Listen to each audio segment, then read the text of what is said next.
히브리서 7장 16절 17절 두 절을 같이 읽을까요? 시작. 그는 육신에 속한 한 계명의 법을 따르지 아니하고 오직 불멸의 생명의 능력을 따라 되었으니 증언하기를 네가 영원히 늘 시대의 반차를 따르는 제사장이라 하였도다. 아멘. 오늘 말씀의 제목은 제사장이신 예수님. 오늘 어버이주일입니다. 어버이주일인데 매번 어버이주일 날은 당연히 봄에 효도하라는 그런 설교를 했죠. 그것이 하나님의 뜻이다. 그렇게 해야 복 받는다. 그런 내용이었습니다. 그런데 어제 지난 월요일 화요일 설교 초안을 잡고 준비를 하다가 어느 딸이 앉아 있어가지고 어느 딸 보고 매달 효도하라 하는 것도 효도 잘하고 있는데 그래서 여러분들 다 잘하고 계시다고 믿고 이번에는 찬양하고 교동문하고 이런 것들은 어버이주일에 맞춰가지고 넣고 설교는 원래 하던 대로 소요리 문답 순서대로 그렇게 설교를 하기로 했습니다. 우리는 예수님을 그리스도라 그렇게 부릅니다. 그리스도는 예수님의 이름이 아니고 직함이라고 했죠. 그렇죠? 저보고 우리 센터에 가면은 목사님 하죠. 목사님 내 이름은 아니고 저의 직함이듯이 예수님께도 그리스도라는 직함이 있으신데 이 그리스도의 뜻이 무엇이겠습니까? 그리스도의 뜻은 기름 부음을 받은 자, 기름 부음을 받은 자라는 뜻을 가지고 있겠죠. 구약에는 기름 부음을 받은 직분이 세 직분이 있는데 세 직분이 어떤 직분이었죠? 선지자, 제사장, 그리고 왕. 이 세 직분이 기름 부음을 받고 세우시는 직분이었습니다. 그래서 예수님은 이 세 직분을 가지고 계시는 그리스도. 그리스도의 뜻은 메시아라는 그 뜻을 가지고 있다고 얘기를 했습니다. 또 이 메시아가 바로 예수님이신데 선지자, 제사장, 왕은 모든 메시아의 그림자입니다. 선지자의 말씀과 제사장의 사역과 왕의 다스림을 통해서 메시아께서 어떻게 세상을 경영하고 계시는가를 미리 보여주는 것이었죠. 그렇기 때문에 예수님은 선지자적 직분, 제사장적 직분, 왕적 직분을 다 감당을 하십니다. 선지자는 하나님의 말씀을 대언을 했습니다. 제사장은 또 제사를 통해서 하나님과 사람 사이를 연결해주는, 이어주는 중보자의 역할을 했고요. 왕은 하나님의 말씀을 기준으로 삼고 세상을 통치를 했던 그런 사람들이라 하겠습니다.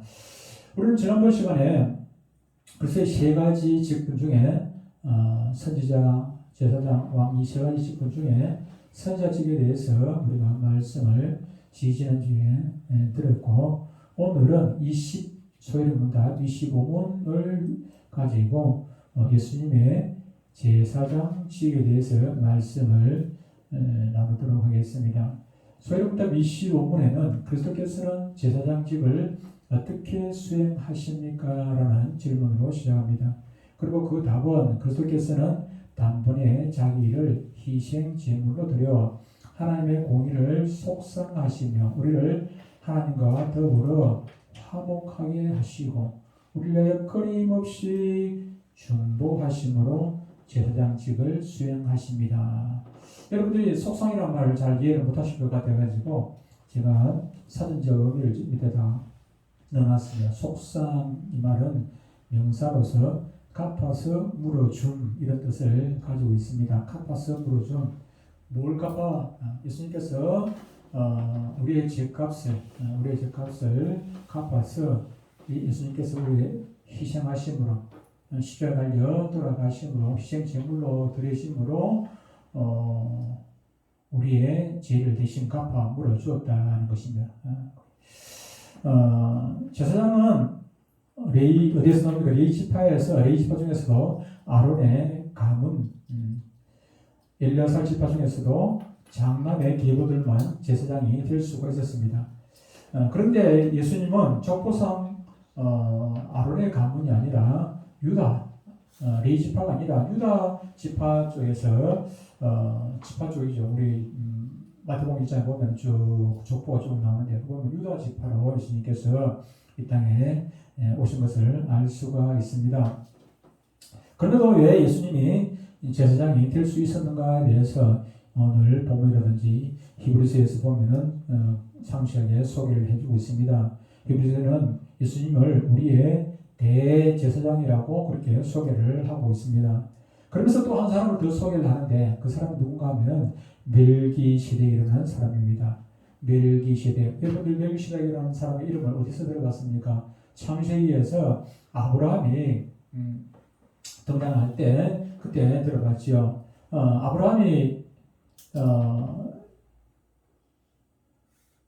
원래는 그 가나안 땅에 들어갈 때는 네 식구만 갔어요, 그죠? 아브라함하고 아브라함 아내하고 조카 롯하고 롯이 아내하고 롯이하고 이 네 사람만 갔는데, 근데 세월이 좀 흐르다 보니까 아브라함도 거부가 되었고 조카 롯도 거부가 되었어요. 하나님 외로 양도 많아지고 자기 집에 양을 보살피고 일을 돌보는 하인들이, 열무라는 하인들이, 종들이 수백 명이 되어서 수백 명, 뭐 몇십 명 정도도 아니고 수백 명이 될 정도로 아주 거부가 되었습니다. 그러다 보니까 이게 둘이서 같이 살기가, 두 가정이 같이 살기가, 이웃에 살기가 불편했어요.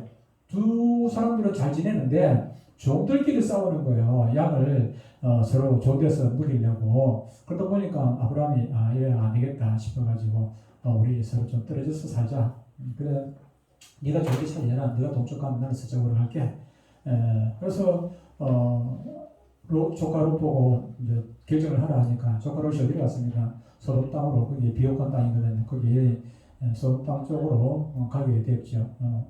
그래서 아브라함은 또 반대쪽으로 갔는데, 그런데 어느 날 롯의 종이 쫓아와가지고 헐레벌떡 뛰어와가지고 큰일 났습니다. 우리 주인이 왜 잡혀가? 지금 전쟁이 일어나가지고요. 무슨 전쟁이 일어났습니까? 소돔 연합군하고 일남인가 그쪽 연합군하고 막 나라 몇 나라가 서로 뭐 싸웠습니다. 싸워가지고 이 소돔 쪽이 가만히 있다가 이제 뭐 어느 나라 갑자기 기습을 당해가지고 뭐 그냥 다 전쟁이 졌지요. 그래서 그 바람에 롯의 가족도 다 붙들려 가게 되었습니다. 다 붙들려 가게 되었습니다. 그 소식을 이제 전해 듣고는 아브라함이 가만히 있지 못하죠. 조카를 자기 친자식처럼 그렇게 생각하고 있었는데 가만히 있겠습니까? 그래서 아브라함이 구사들 370몇 명인가 데리고 갑니다. 밤중에 가지요. 가가지고 저쪽에서는 전쟁에 승리했다고 막 기분 좋아가지고 밤에 쿡꿀 자고 그냥 한 잔 마시고 쿡꿀 잡은 모양입니다. 그런데 아브라함 구사적으로 보면 이 상대가 안 돼요. 그쪽에는 네 나라가 연합군이었어요. 네 나라 연합군이었어요. 그러니까 그쪽에는 그래도 어느 정도 규모가 있는 나라들이었고, 아브라함은 자기 개인 부족이었고요. 개인 자기 집의 부사들이고, 그러다 보니까 정상적으로 싸움 자체는 안 되는데, 그런데 어쨌든 하나님의 은혜로 전쟁에 가가지고 이겨서 자기 조카 롯을 데리고 옵니다. 데리고 오는데 전쟁에서 이기면 항상 이게 노예물 있지 않습니까? 그래서 저기서 막 잃어버렸던 도로 다시 싹 빼달아가지고 이렇게 돌아오는데, 돌아오다 누구를 만나냐면 바로 멜기세덱을 만나죠. 멜기세덱 이분을 만나는데 가만 보니까 아브라함이 그분에게 11조를 드렸더라, 그런 얘기가 나옵니다. 우리가 11조를 드릴 때 누구에게 드립니까? 목사한테 드리는 건 결코 아니죠, 그죠? 어제 금요일 날 우리가 예배가 있었는데 장유 우리 센터에서 예배를 드렸는데, 이번에는 뭐 헌금 목표가 한 사람이 하니까 따라서 나오고 그래가지고 헌금 목표가 나와요. 그 헌금을 저한테 주는 것입니까? 아니지 않습니까? 헌금은 하나님께 드리는 것입니다, 그죠? 특히 11조를 하나님께 드리죠, 그죠? 하나님께 드린단 말이에요. 그러면 아브라함이 누구에 드린 것입니까? 멜기세덱에 드린 것입니까? 하나님께 드린 것입니까? 하나님께 드린 것이죠, 그죠? 하나님께 드린 것입니다. 그 멜기세덱은 즉 하나님을 예표하는 인물이다, 그렇게 볼 수가 있는 것입니다. 그런데 멜기세덱은 바로 하나님을 예표하는 인물인데 인간의 몸을 입고 아브라함 앞에 나타나서 아브라함과 교제를 했더라는 것입니다. 여러분, 하나님이면서 인간의 몸을 입고 인간과 교제를 하신 분이 누구십니까? 그건 바로 예수님 아니겠습니까? 그래서 다시 말하면 이 멜기세덱은 예수님을 예표하는 그런 인물이다, 이렇게 설명을 할 수가 있는 것입니다. 히브리서 7장 3절을 보면 이렇게 말씀을 하고 있습니다. 아버지도 없고, 누가? 멜기세덱이에요. 아버지도 없고 어머니도 없고 적보도 없고 시작한 날도 없고 생명의 끝도 없어 하나님의 아들과 닮아서 항상 제사장으로 있느니라. 멜기세덱을 소개하는데 이렇게 소개를 하고 있는 것을 말씀을 하고 있습니다. 많은 사람들이 구약에는 아론의 계열만 제사장이 있다, 이렇게 말을 합니다. 그러나 히브리서는 하나 더 있는데 바로 아론 계열이 아니라 멜기세덱의 계열이다, 이렇게 소개를 합니다. 히브리서 7장을 쭉 읽어보면은 아론의 계열은 시간이 지나면 어떻게 됩니까? 아론도 늙고 그 아들도 늙고 늙어서 죽고 나면은 또 사람이 바뀌죠, 그죠? 또 자기 장자가 또 그 제사장직을 이어받아 가지고 그 일을 하게 됩니다. 인간이기 때문에 죽을 수밖에 없고 죽고 나면 또 이 제사장이 바뀌게 되더라는 것입니다. 그러나 멜기세덱의 반차를 따르는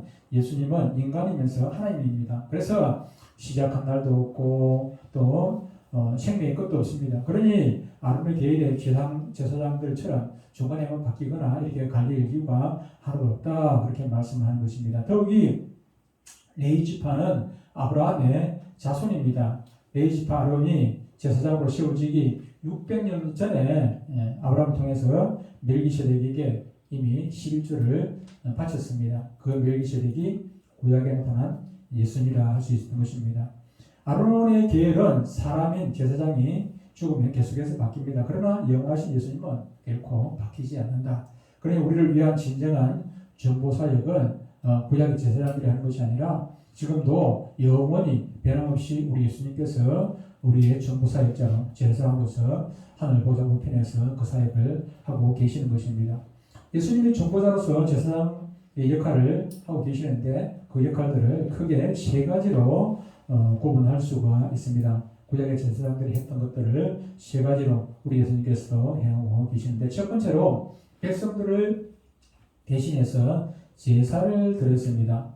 백성을 대신해 제사를 드렸다고 하면은 대신해서 드렸다 그러니까 백성들은 아무것도 하지 않냐고 제사장만 예수님만 하는가, 그렇게 오해를 할 수 있습니다. 그러나 레위기에 보면은 여러분들도 뭐 오해를 하셨을 수 있고 저도 처음에는 오해를 했습니다만은, 그러나 결코 제사 드리는데 제사장만 하는 것이 아니라 제사를 드리는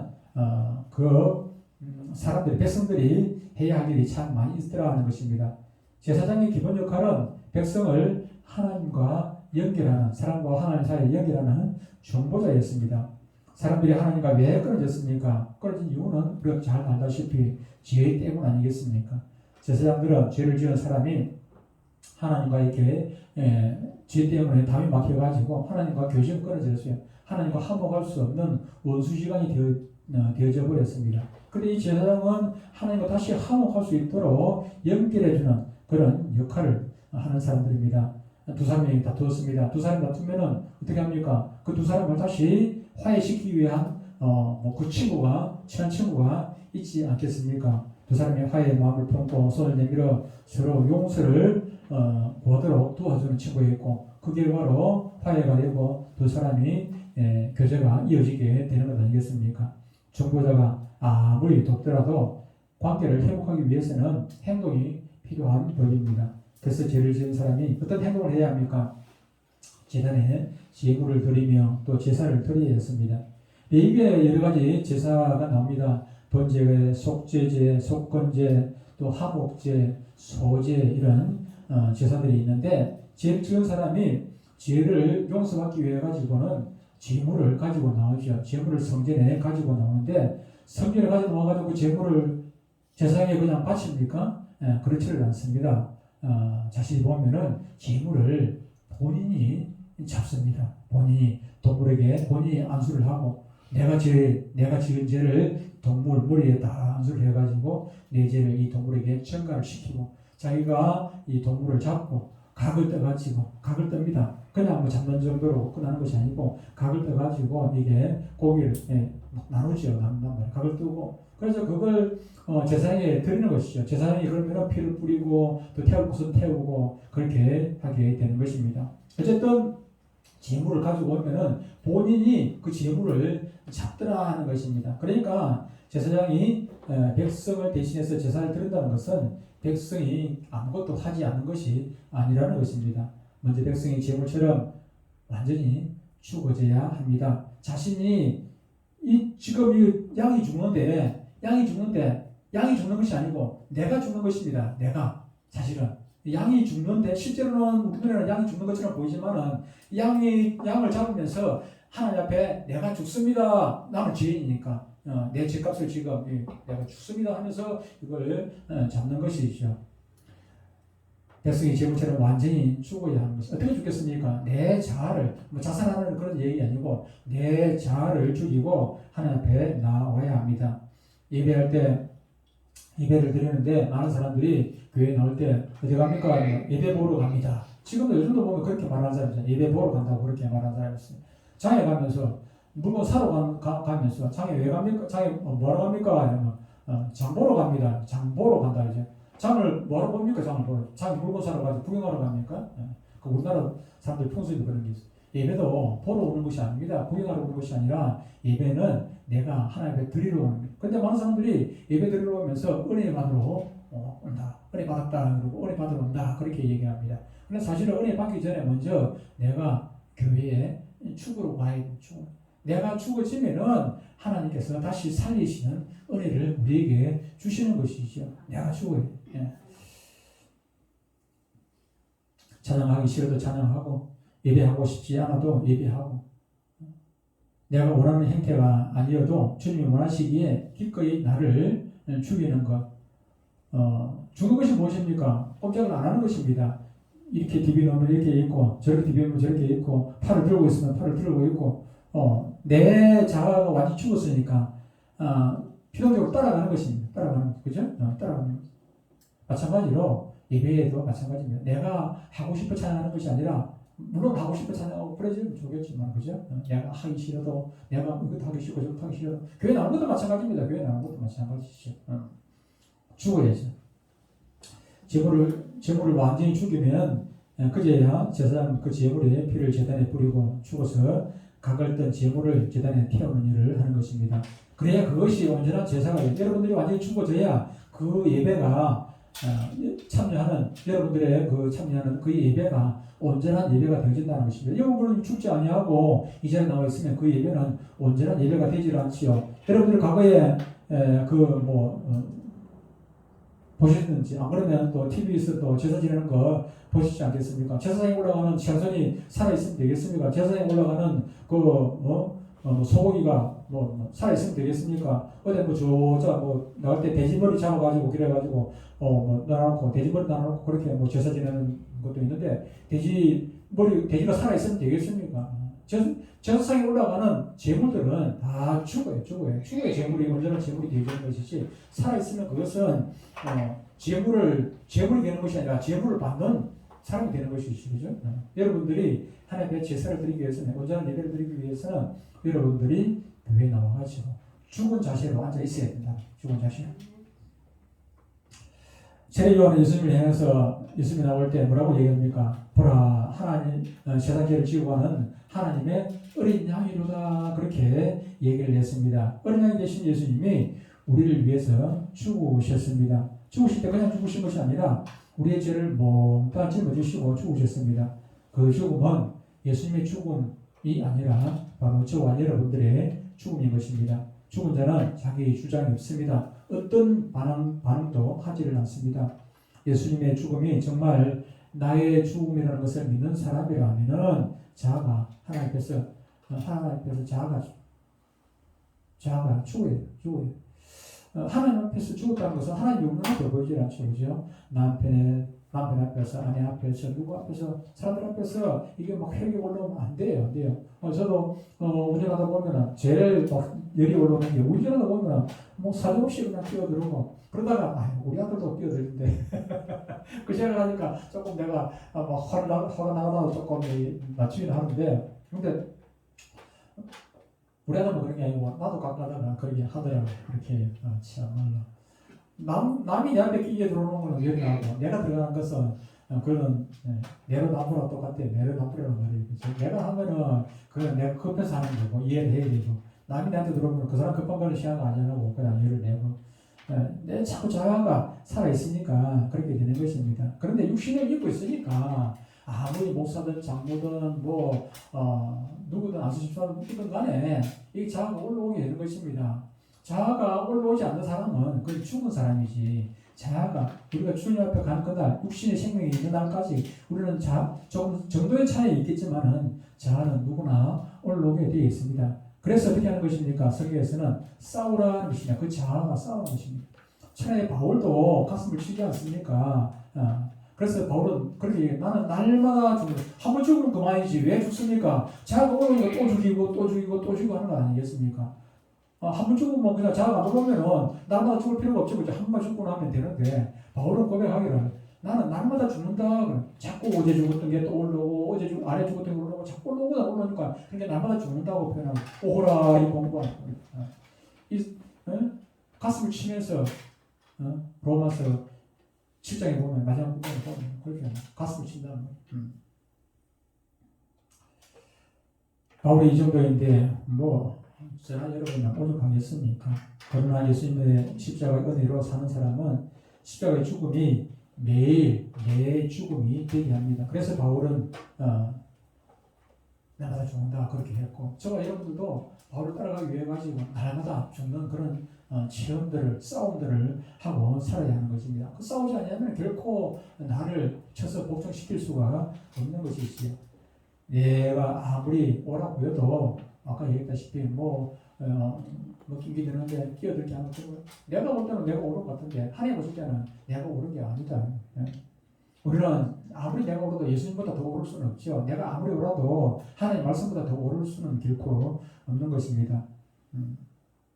누군가가 찔러도 죽었으니 반응하지 않도록 그렇게 살아야 하는 거죠. 죽은 자는 말이 없습니다. 그래서 어떤 경우에서도 상처받았다, 힘들다, 서운하다 이런 말을 우리가 실제로는 그렇다 할지라도 그렇게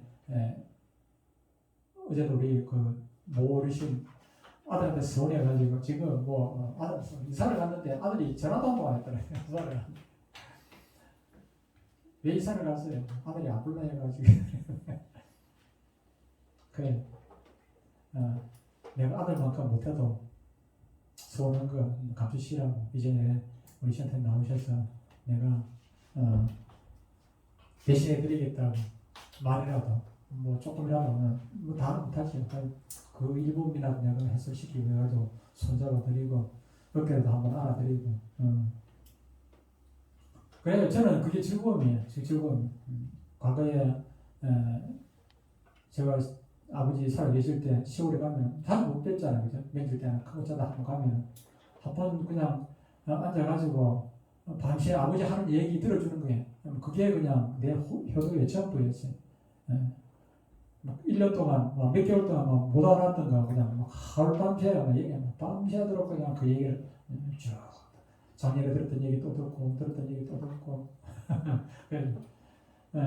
우리 어르신들도 세상에 나오는 그 노인들도 어르신들도 만화 상대가 없지 않습니까? 아들, 딸 있어도 다 출근해버리고 손자는 있어도 세대 차이 나가지고 대화도 안 되고 그러니까 그래서 세대 나와가지고 같은 또래끼리 얘기를 하고 근데 그 모르신 손자는 참 착해요. 착해요. 얼마나 착한지 딱 말 들어보면 알거든. 얘가 착한지 얼마나 착한지 딱 어제 아침에 그 모시러 가니까 손자가 손자가 딱 데리고 나한테 할머니들이 대하는 태도가 아예 요즘 애들이 아니에요. 요즘 애들이 얼마나 착한지 외손자한테 참 착하더라고요. 근데 내한테도 깍듯이 인사하고 보니까 요즘 애들과 애 같지 않다 그런 생각이 들었는데 그러면 얼마나 그 할머니 입장에서는 얼마나 마음이 그냥 그래서 내가 또 여기 손자 좀 좋다 했더만 막 자랑을 얼마나 잘해서 그 부모 입장에서 보면요 부모는 자식 자랑하고 손자 자랑하는 것이 이게 얼마나 기쁨이고 즐거움인지 몰라요. 자랑할 그 10가지 자랑해도 그중에 한 가지 자랑할 게 있으면 그거 가지고 온 동네 막 자랑하게 되는 거예요. 어쨌든 이렇게 우리가 누구한테 상처를 받았다 할지라도 상처받았다 서운하다 그런 감정을 좀 빨리 사게 해줘 그죠? 이렇게 죽인 제물을 제사장이 제단에서 하나님께 드리게 됩니다. 예수님은 어린 양과 동시에 또 기름 부음 받은 제사장이십니다. 우리가 그렇게 자기를 예수님과 함께 십자가에 못 박아 죽이면 우리의 삶을 제단으로 가지고 가서 제사장이 하나님께 올려드리게 되는 것입니다. 그러면 그 삶을 향기로 우리 하나님께서 받으시죠. 그런데 제사를 드리는 사람과 하나님과의 관계가 회복이 되는 것입니다. 죽음 없이 예배를 드리는 분들은 결코 하나님과 온전한 회복을 이룰 수가 없습니다. 그래 늘 문제를 끌어안고 삽니다. 늘 회복을 꿈꾸지만 회복의 맛도 보지를 못합니다. 그러나 진짜 어린 양 되신 예수님이 십자가에서 죽어질 때 한편으로는 대제사장이신 예수님이 하나님과의 관계를 회복시키기 위해서 온전한 회복을 경험하도록 그렇게 도와주는 것입니다. 그런가 하면 제사장은 두 번째로 백성을 대신해서 기도를 드렸습니다. 백성을 대신해서 기도를 드렸죠. 제사장들은 제단에서 이 향을 피우고 그것을 꺼지지 않게 하라 그렇게 했고 실제로 그렇게 했지요. 향을 꺼지지 않도록 하라. 그 향이 무엇입니까? 바로 기도를 참견을 하는 것입니다. 제사장들은 백성들을 위해서 늘 기도 사역을 감당을 했습니다. 마찬가지로 예수님은 로마서 8장에 보면 말할 수 없는 탄식으로 우리가 기도할 바를 알지 못하지만 성령께서는 말할 수 없는 탄식으로 우리를 위해서 기도하신다 그랬습니다. 그분이 누구십니까? 바로 예수님입니다. 예수님은 우리가 사도신경 고백합니다만 하나님 보좌 우편에서 오늘도 변함없이 우리는 기도할 줄을 몰라가지고 멍하지만 예수님께서는 우리 대신 거기서 중보자로서 기도하고 계시는 것입니다. 기도하고 계시는 것입니다. 중보라고 하는 말은 꼭 입술로만 하는 기도만을 의미하는 것이 결코 아닙니다. 예수님이 우리를 구원하시기 위해서 하신 모든 사역들을 다 총괄해서 포함한다 할 수가 있습니다. 예수님 지금도 성령을 통해서 예수님이 어떤 분이신지 세상에 계시를 하고 계십니다. 그리고 지금도 우리에게 성령을 통해 가지고 예수님이 어떤 분인지 말씀을 하고 있는 것이죠.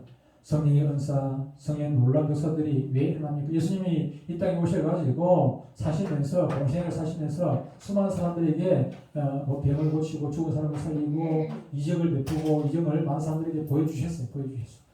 왜 그렇습니까? 아무도 없어서 살짝 하면 되는데 무리를 걸어갈 때 혼자 살짝 걸어가지 왜 저희들에게 보이게 하시냐 그 말이에요. 태풍을 잔잔케 하실 때도 왜 보는 데서 그렇게 하냐 말이에요. 왜? 그 교훈이죠, 그렇죠? 그렇게 해서 그걸 통해 가지고 예수님께서 구원자라는 것을 알려주시는 것입니다. 이것이 바로 예수님의 중보 사역입니다. 예수님은 저 여러분들을 위해서 세상 모든 사람들을 위해서 오늘도 졸지도 주무시지도 아니하고 중보 사역을 하고 계시는 것입니다. 그리고 세 번째로 백성들을 위해서 축복하는 일을 했다. 제사장들이 했고 예수님께서 지금도 그 일을 하고 계십니다. 그래서 이제 민수기 6장 22절로 27절을 보면 이렇게 말씀을 하고 있습니다. 여호와께서 모세에게 말씀하여 이르시되 아론과 그의 아들들에게 말하여 이르기를 너희는 이스라엘 자손을 위하여 이렇게 축복하여 이르되 축복하는 것입니다. 어떻게요? 여호와는 네게 복을 주시고 너를 지키시기를 원하며 여호와는 그의 얼굴을 네게 비추사 은혜 베푸시기를 원하며 여호와는 그 얼굴을 네게 향하여 드사 평강 주시기를 원하노라 할지니라 하라. 그들은 이같이 내 이름으로 이스라엘 자손에게 축복할지니 누가? 제사장들이 축복할지니 내가 그들에게 내가 누구? 하나님께서 그들에게 복을 주시리라. 제사장들의 그 축복 기도를 들으시고 하나님께서 복을 주시겠다 그렇게 약속을 해 주셨습니다. 오늘날에도 이 기도문을 가지고 예배 끝날 때 축도를 하는 그런 기도들이 여러 있습니다. 우리 보수적인 교단에서는 저희 교단이나 또 고신 합동인 보수적인 교단에서는 이걸 쓰지를 많이 하고 고린도후서 13장 13절에 있는 말씀을 가지고 하지요. 우리가 저도 주로 이쪽 가지고 하지요. 고린도후서 13장 13절에 보면은 주 예수 그리스도의 은혜와 하나님의 사랑과 성령의 교통하심이 너희 무리와 함께 있을지어다 이렇게 축도를 합니다만 꼭 이게 맞다 저게 틀리다 뭐 그렇게 말할 수는 없지만은 교단별로 또 나름대로 의미가 있으니까 저희 교단이나 보수적인 교단에서는 고린도후서 13장 13절로 중심을 해서 사도 바울이 했던 축도입니다. 그걸 중심으로 그렇게 축도를 하는데 구약시대에도 이렇게 민수기에 보니까 이렇게 제사장들이 축도를 했더라는 것입니다. 축복기도를 했습니다. 그래서 우리가 여러분들이 또 간혹 보면은 이게 저게 제가 부역자 있을 때 보면은 목사님 축도할 때 되면은 목사님 너무 깜짝이야. 그래서 축도할 때 너무 깜짝 교회들 다 너무 깜짝이야. 그러니까 그때 살짝 나가버리는 사람들이 간혹 있기도 해요. 그러면은 이게 중요한 것을 빠뜨리고 그냥 예배를 다 드린 것이 되지를 못하죠. 그죠? 예배는요, 우리가 드리는 것이 있고, 하나님께 우리에게 내려주시는 것들이 있단 말이에요.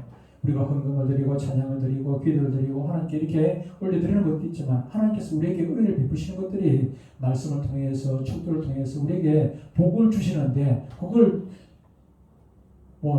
가게에 가가지고, 마트에 가가지고, 돈만 내고 물건 안 가져오는 거 똑같아. 내 드릴 건 드리고, 내가 받을 건 안 받고 그냥 가버리면, 손해잖아요. 그죠? 예배 드리고, 그죠? 그런 거죠. 그래서 여러분들이 아무리 바쁘시더라도, 예배 드리고, 축도 안 받고, 그냥 가는 일은 결코 없어야 할 것입니다. 은혜와 평강이 있을지어다.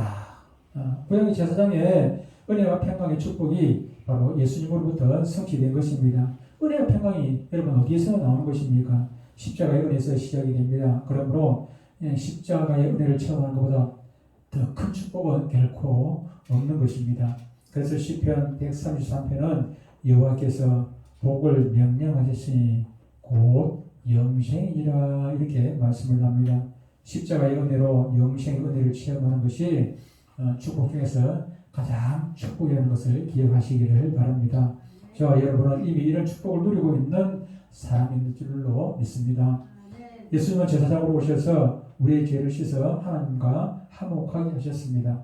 제사장으로 오신 예수님이 날마다 저희들이 고래 감기 속에 있게 하시려고 성령을 통해서 저와 여러분들에게 역사를 하고 계십니다.